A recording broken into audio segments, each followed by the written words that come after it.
that need a new coach. So you hear Jim Harbaugh. It felt like to me, Albert, it was a little like he was getting some pushback at Michigan, and he thought, I'm going to have my agent spread the news that I'm pretty popular still in the NFL. That's what it felt like to me. But do you think there's a team? Do you buy the reports? Yeah, I think he's going to have a decision to make. My guess would be that Michigan's going to put something in front of him over the next couple of weeks. And my understanding is, I think he's probably already got a pretty good idea of what the NFL landscape looks like for him. So, I think that's really going to be what it comes down to, is that, he'll have to decide, do I take my swing at the NFL and wait on signing an extension on Michigan, or do I go forward with Michigan? And I don't have insight into what decision he's going to make when it comes to that, but I do think it's something that he'd mull. And there are two teams in the NFL I'd keep my eye on. Number one would be the Jets, just because Woody Johnson, who will be coming back from the UK, has had a fixation with Jim Harbaugh. And this goes back over a decade. He's checked in with him over the years. It wouldn't surprise me if Woody Johnson comes back from the UK and all of a sudden tries to make a run at Jim Harbaugh. The second team, and this is one that I think would be, I just think sort of fits what Jim Harbaugh has to sell at the NFL level, would be the Chicago Bears. Wow. And I think if you look at Harbaugh, now here's the thing. A lot of people say, well, why would you hire the guy coming from what's happened in Michigan? Here's the thing. He's Bill Parcells. He comes in, he shakes your program up, he'll get immediate results. And then you know what? 3 or 4 years down the line, maybe he's worn everybody out and he's gone. It's what happened at Stanford. It's what happened at San Francisco. It's what could happen at Michigan. And so I think if there's a team that's perfect for him, it's got to be a team that needs to win right now. Look at the Bears, Colin. What do they have? They've got a great defense that maybe has 1 or 2 runs left in it with Khalil Mack, Eddie Jackson, Fuller, Trevathan, that whole group. And so if you're the Bears right now, you're probably not worried about 5 years from now. You're probably looking and saying, can we get one more great run out of this defense? And I think Jim Harbaugh has shown that he's capable in that sort of scenario. Boy, that is interesting. That is really, really interesting. He played for them too, of course, as you know. Yeah. Let me throw this out. We talk about Carson Wentz. You can't get rid of Carson Wentz for a couple of years. You could get rid of Doug Peterson. Is he in trouble, the head coach in Philly? I think everybody's under evaluation in Philly. My understanding is the owner's not happy. And I can't say exactly what level the changes are going to come at, but I think everybody's going to get a hard look. And that's top to bottom, scouting, coaching, the whole thing. Now, maybe it just means there are more changes in the offensive staff. That's happened twice now, since they won that Super Bowl. So it's possible it's just that. But I do think that, everybody in football operations is going to be under some level of scrutiny when we get to January. And then I think the decision on Wentz is going to kind of be built out from that. And I tell you what, Colin, a lot of people think his contract's not tradable. It is. Like, I look at his contract. I mean, it's less than $100 million over the next 4 years. Yeah. So if you're another team, I think the way you look at that is he's got one guaranteed year left. That's at $25 million, right? So you're basically bringing him in at the rate that the Colts brought in Phillip Rivers at last year. If it doesn't work out, you spent $25 million. That sucks, right? If it does work out, you have them at a discount rate for the 3 years after that. Yep. So I think that the Eagles would be able to find a suitor, maybe with Frank Reich in Indianapolis. Yep. If they can't find, the issue there is managing the dead cap money on the other end, right? Like where the Eagles would have to swallow a bunch of dead cap to make the deal. But here's the thing about that, right?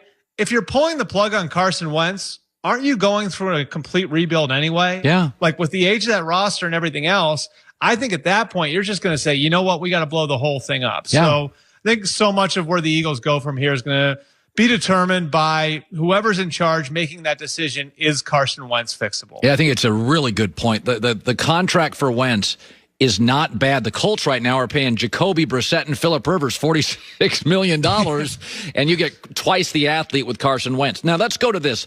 Buys work differently for different teams. So when I look at Tampa Bay getting a bye, I think to myself, Tom Brady is about the most intense guy in the league. It's a perfect time.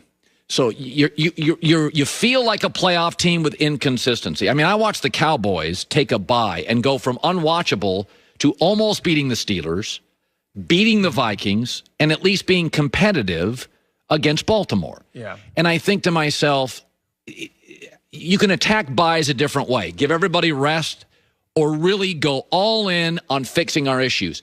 Your thoughts about what this bye does for Brady and Arians and where that relationship, Albert, stands today. A great chance to reset for everybody, I think. When I talked to Bruce Arians and other people in the Bucs organization about this, in the spring and summer, really the idea was we're not going to change the system for Brady because Brady is such a proficient learner that he'll be able to pick up whatever we throw at him. And the best thing for the other 10 guys in the huddle is to keep the status quo and then have Brady make it work. Well, I think what we've seen since is that the system doesn't really fit Brady that well, right, and that they've had to make some adjustments on the fly. And if you look at the history of older quarterbacks in this spot, right, Brett Favre, when he went to Minnesota, had that great year. Darrell Bevell was his offensive coordinator. He had background with him from Green Bay. And then look at Peyton Manning in Denver, right? They had designs on melding Mike McCoy, Adam Gase's system with what Peyton Manning did in Indianapolis. About halfway through that first year, they decided, you know what, the hell with this. Let's just do what Peyton Manning's good at. And they wound up getting an MVP out of him the next year. And so I think that that's sort of the point that the Bucs and Tom Brady are at right now, where they've tried it. I mean, they tried to make it work, but I still think that if you kind of make the offense a little deeper, like mentally, you kind of like increase your library offensively, and you do a little bit more of what Tom Brady can do. If you can make it work for the other players, I think you're going to get the most out of them. So I look back at the history, the Vikings with Favre, the Broncos with Manning, and I have to think that they used this week to at least move a little bit closer to what Tom Brady's been comfortable with over the last 20 years. And if that's what they did, then they could be better off for it going into December. Couple of minutes left. You know the Patriots as well as anybody who covers this league. They are 2 plays from 8-4.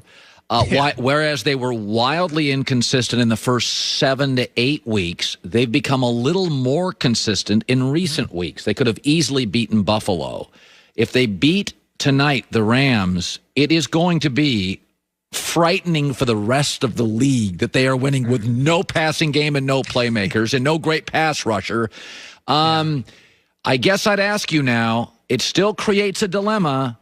What in the world are they doing at quarterback? Garoppolo, Cam, draft? This can't be the model for the next 4 years. I'm putting them in the bucket with the Niners and the Raiders. And what I mean by that is I think both the Niners and Raiders are okay with where they're at with their starting quarterback right now, but have their eyes open for an upgrade if it comes along. And so would the Patriots be okay with bringing back Cam Newton for another year? I think they would be. And the main reason why is because I think they've had a hard time getting a full evaluation on Cam based on what's around him. And I think they've come to the realization over the last couple of months that it's just not good enough. And it's not an 11-game sample size. Go back. I wrote about this week, Colin. Go back and look at the last 9 games of last year. Brady was 4-5 in those games, and his numbers were almost identical to the numbers that Cam's putting up now. Cam's passer rating through 11 games is 80. Brady's passer rating in the last 9 games of last year was 78. And so I think there's an acknowledgement in the building right now that what they've put around the quarterback, regardless of who the quarterback is, isn't good enough, and they're going to take that into account when they make the decision on Cam Newton after the year. So if there's an upgrade, I think they would go for it. Like if Matt Stafford or Jimmy Garoppolo or somebody like that's available, I think that they would jump if they saw somebody as an upgrade. But I don't think they're as out on Cam Newton as people might think. I think they see him as a player that might be okay as sort of the bridge quarterback to get them to whoever the next one is. That was really good reporting. That is fascinating. That Cam's 11 games and Brady's last 9. That is really 20 game sample size. See, that's why we bring on the show. See that right there. So we all got smarter. Albert Breer, Monday Morning Quarterback. Good talking to you, buddy. All right, thanks, Colin. I will say this. That's fascinating. The one thing I will say about New England, we were talking about this as a staff this morning. The one area they have drafted well, and they continue to, is the offensive line. What's the kid, Michael Onwenu, the offensive lineman they draft? Onwenu is great. He's been a huge hit. Joe Tooney's still great. Shaq Mason's still great. Their center's still great. So Damian Harris, the running back's been proficient. So that's interesting. The other thing is they're acknowledging what we've been on for about 5 years is you got no playmakers. It's the slowest roster in the league. This is why Brady left, and this is why Cam is throwing for 69 yards. So and that's where they don't draft well. poorly at best. That's where you have to just say, okay, we're a company. We do one thing really poorly. Let's fix that. Bring somebody from the outside in because the people in the building aren't good at it. So let's go out of the building, bring somebody in that does it. Go to the Steelers and figure out the scout who drafts wide receivers. Coming up next, Brett Favre did it again. I said I wasn't going to comment on Brett Favre's comments. He made a comment. I have to comment on a Brett Favre comment. That's coming up.